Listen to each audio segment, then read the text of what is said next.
Aloha! Finally back after a week off in Maui. What's up, everybody? So, we're going to talk about today the epidemic of burnout and just kind of, people that are feeling burnout and kind of why this is caused and some of the things that I've seen around it. And just to kind of open up the conversation, we have to remember this. The human body, biologically, is designed to survive, not to thrive, right? And thriving is something that we consciously have to make effort towards every single day with every single action that we do. So opening up with a statement like that is kind of where I want to kind of just peel off the whole conversation for today, because this is something that I was in the middle of a Fit Start assessment, which is, one of the little introduction assessments we do with everybody here. And this guy was it was a pretty cool story. He was probably early 50s, late 40s, 6'8", 6'9" guy, super tall, right? And basketball player, which you can probably assume being that tall. But actually, successful in his journey of basketball, right? He went from playing, throughout his entire life, kind of, kid life through school, and then went into college and played D1 basketball in Michigan. Then he went and played overseas. Never made it to the NBA, but then kind of just ran into this point of feeling burnt out, right? And that's where he kind of got out of basketball.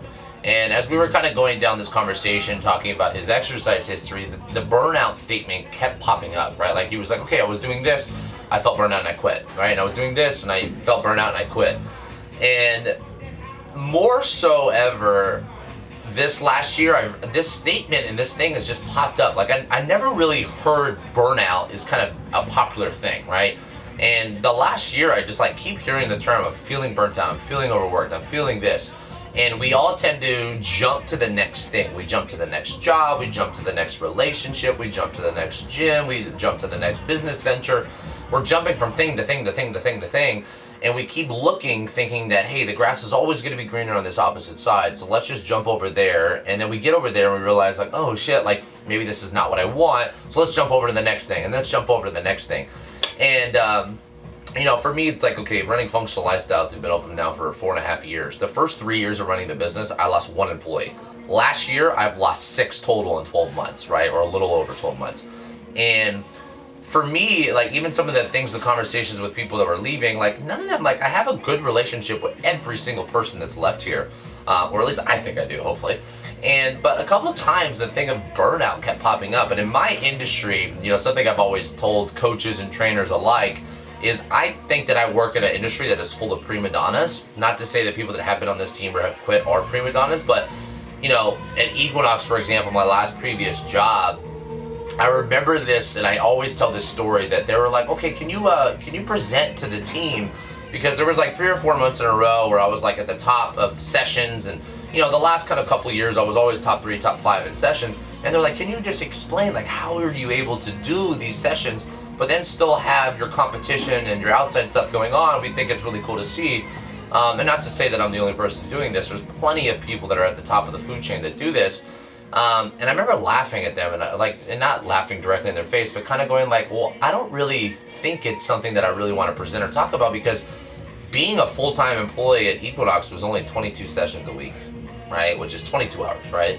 And I was doing 35-ish at this time, right? So we're doing 140 sessions a week. It was top, for Equinox. And I always laughed in my head kind of thinking about that. I'm like, how the hell, is that supposed to be an impressive thing when a full-time job is 40 hours a week, right? And there's a lot more people in different industries, and more importantly, even different countries, right? I was hearing this podcast, this is probably about a year and a half ago, that was saying the average work hour per week in China was somewhere close to 60 to 80. It was our 40 is their 60 to 80. And they're like, well, how do you avoid burnout was one of the things that they want me to present. And I remember, I said, just laughing to myself, going why is this something that it needs to be presented? Because I love what I do, and 35 hours a week or 35 sessions is really yes, it might be a lot of work compared to maybe the majority of people here at that time, but there's people that have done way more than me. But also I don't think it's there's 168 total hours in a week. I don't feel burnt out at all, So I want to kind of touch on this today, right? Because for me, thinking about that conversation and thinking about it a lot really over this last year, because something personally with the business stuff and losing the people that I did, I always try to, as a business owner or a manager or in a position of leadership, I think all of us should hopefully think like this, that I try to take the blame, right? I want to take the blame because I'm like, well, what can I change? I can't control their thoughts and their feelings and their decisions to move on, and that is like more power to every single person that does this in jobs and relationships and business and health and whatever they do. But for me, with my specific scenarios, like what am I looking at from the outside perspective? Going like, am I overworking my people? Was I not treating them right? Was I not in alignment with them? And then I try to think about from personal examples, like what are things maybe that I have felt burnt out? And to give you kind of a little like history on that, prior to me opening up the business, so I officially started opening the business at 25 years old, and 26 is when I officially opened up grand opening. So I've been in the industry now for 14 years. So from 16 to 26, let's call it, so a little less than a decade probably, I was working at probably about close to 10 different gyms. So I was bouncing around a lot, right? And now when I think this conversation for burnout is really going to be directed more towards the people that, if you're younger or you're more amateur, maybe in a field or a sport or a business or something like that, you are going to bounce around a lot, right? Because you need to get that experience, you need to get the exposure, you need to find out what's going to be right for you. Because at the end of the day, here's one thing I want everyone to remember: burnout means that you are not in alignment with your purpose, right? You are not in alignment with what you and your goals that you have set for yourself are. And that's not just business and work. That could be, your health goals. That could be your relationship goals. That could be whatever goal you might set out for yourself. But here's one thing I want you to also remember, that I've talked on a couple podcasts about the importance of setting goals for ourselves, right? Because goals give us something objectively to go, I'm currently here at point A, and I want to be here at point B. So setting that goal gives me a target, it gives me a finish line, and it gives me a destination to be traveling or working towards. But that being said, we have to remember this. If you set goals, that is step one, right? Structuring out the plan and things like that is obviously going to be part of that process. But if all you do is focus on the end goal or the end result, you are never going to be present in the moment. You're never going to be focused on the process because you are only focused on the result, right? And let that sink in, right? So if you are only focused on the result and not the process, you are no longer present. And something you guys have heard me, and you will continually hear me say this over and over and over and over again, is that of like the two things that I wish every single person could take a little bit more of for their own happiness and well-being is the ability to stay present and the ability to stay open-minded, right? When we lose our sense of presence or we become more closed-minded, we see through this little hole on what's possible, right? But then more importantly is we're not living in the present moment. And that in itself is going to cause you to be anxious. It's going to cause you to become depressed. It's going to cause you to become stressed. And the reason why is you're not living in the moment. So, to kind of just tie some of that stuff in is when we look at burnout, one of the things that I wish people can take a little bit more time, or maybe even more importantly, take away from today's conversation and podcast, is take the time, the due diligence to really, when you are setting those goals and you are planning for yourself, what is most important to you, right? And understanding that things that are really, really important and are things that are more aligned for your purpose or are more aligned with what you want in life, there is no path of least resistance here. There is going to be a lot of work, there's going to be a lot of obstacles, there's going to be a lot of plateaus that you're going to hit.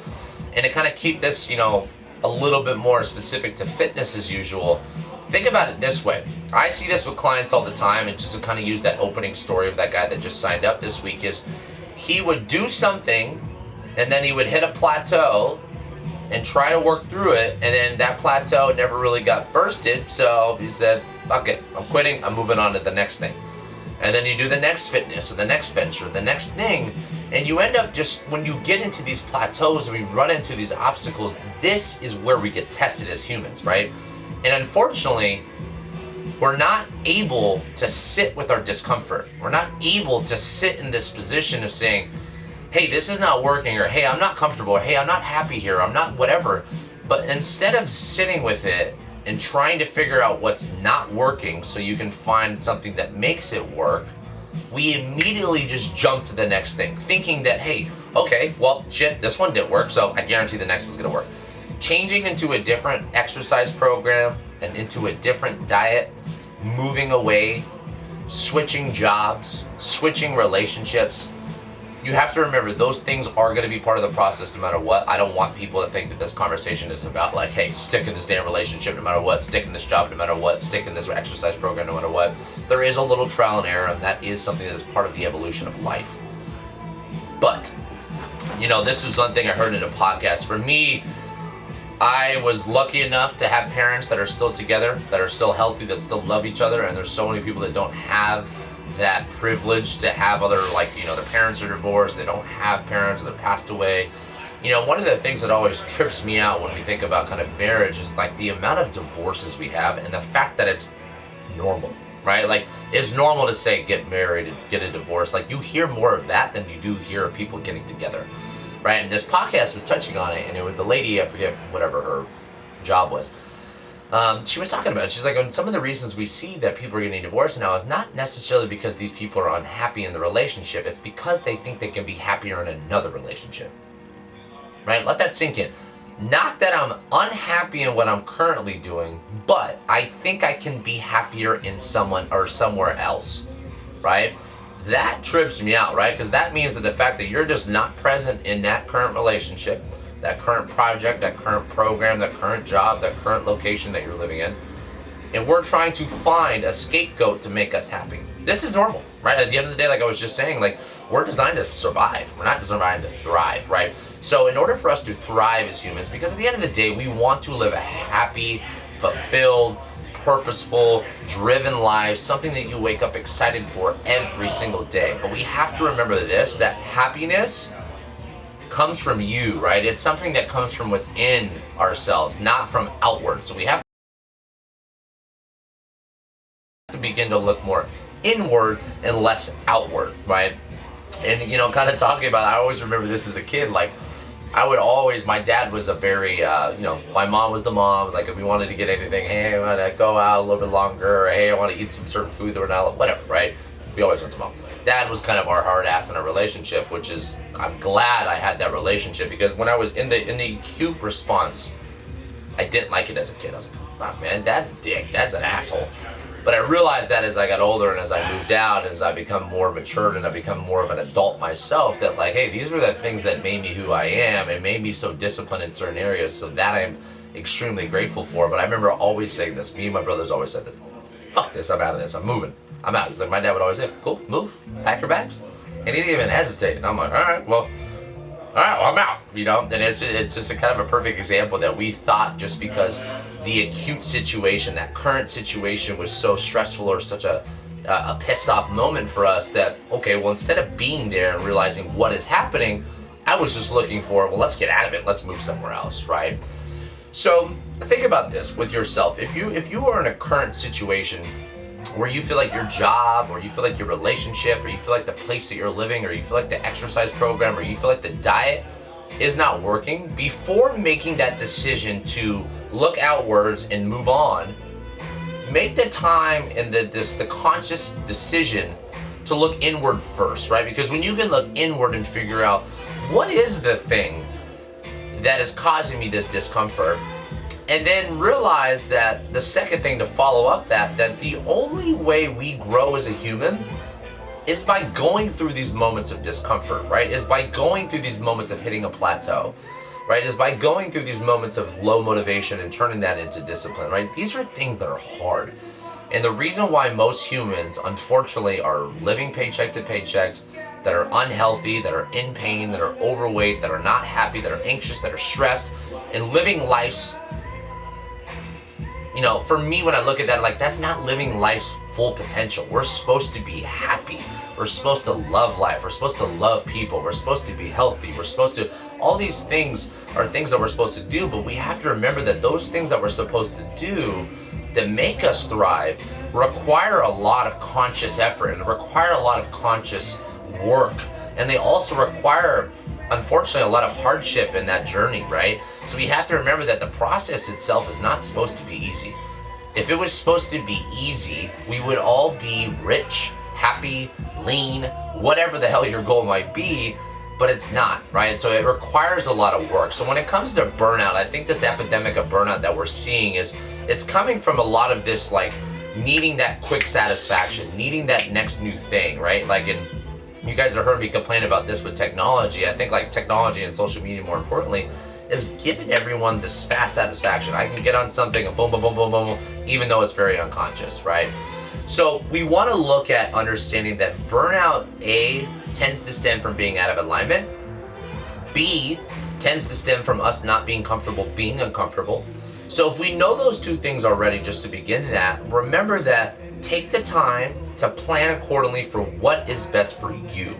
Don't just get a job to have because it pays you well. Find a job that's aligned with your purpose in life, because at the end of the day, this is something I'm a big believer in, obviously. I do what I do because I fucking love what I do. I love working with people. I love making people healthier. I love seeing people happier. I love seeing people be better versions of themselves. So this is why I want to do this and be in this industry for the rest of my life. And I don't care if it's me working with clients or me if it's working with coaches that work with clients. This is what I want to do, right? So I was lucky enough to find that at a very young age that this was my alignment. And it took me 10 years of doing what I was doing, knowing that I wanted to open up my own business. At the end, at a very young age, once again, I knew it was like, okay, this is what I wanted. Not everyone is lucky enough to find that out, so I understand that, right? But do take the time to plan for what is best for you. What are you looking for in a relationship? And most importantly, why? What are you looking for in a job? What are you looking for with your body and your health? Find something that's sustainable. Don't find something that's a quick fix. The quick fix will always run us into more problems, right? We're seeing this a lot with the pandemic. We see this a lot with what's going on right now. And this is something I preach a lot on all my platforms with social media, that like I personally come from a place of prevention, that health is something that we can control. We can avoid a lot of illness. We can avoid a lot of pain. We can avoid a lot of stress. We can avoid a lot of disease just by taking care of ourselves in the first place, right? By addressing the things like movement, exercise, by addressing nutrition, by addressing the level of stress that most people have, by paying attention to sleep, paying attention to your environment, the community of people you surround yourself with, and most importantly, is always your mindset. So to really kind of wrap this around and kind of tie this conversation, I don't want to go too long, but I did kind of want to vent because it is something that I see is becoming more and more predominant, like that I'm surrounded by. And I personally didn't understand it at first, but when I took time to kind of really, as I was thinking about what I wanted to talk about in this podcast today, I really thought, like, wow, like this is something that is like a lot of people are dealing with. So if you are dealing with burnout, step one homework I would love for you to do is take the time to really sit down with yourself, write these things down, journal them, do whatever you got to do to get it out of your brain. And write down from a job what the goals are. Write down from a relationship what your goals are, with your body, with your health. Then second thing is, what do you think out of those goals is going to be the most sustainable path for you to be in that process for the rest of your life? Because at the end of the day, I name my business Functional Lifestyles because lifestyles in itself is something that we're going to do hopefully forever. This is not, I don't believe in the short term, I believe in the long term. So the second piece to that, like I said, would be once you write those goals and objectives for yourself, I want you to then find like, what do you think for you is going to be the most sustainable path, right? So that's going to be the thing that's going to require a little bit more planning. And then the big thing, in order to keep you present, in order to keep you happy, because that's what's most important about avoiding burnout, is focus on the systems and not the goals. So what I mean by that is if you're only focused on goals, if I'm 100 pounds or I'm 200 pounds and I want to be 180, for example, if I'm only focused on 180, I'm living in somewhere that I'm not currently at. I need to remember that the systems of my exercise protocol, my nutrition plan, my whatever it is that you have, I have to be focused on those daily systems because that's what keeps me in the process, right? I deal with this stuff just like every single other human does, and this is something that I use these podcasts as reminders for myself, and this is why I love doing them, is like my job. I'll give you an example. When I first opened the business, when I was younger, I wanted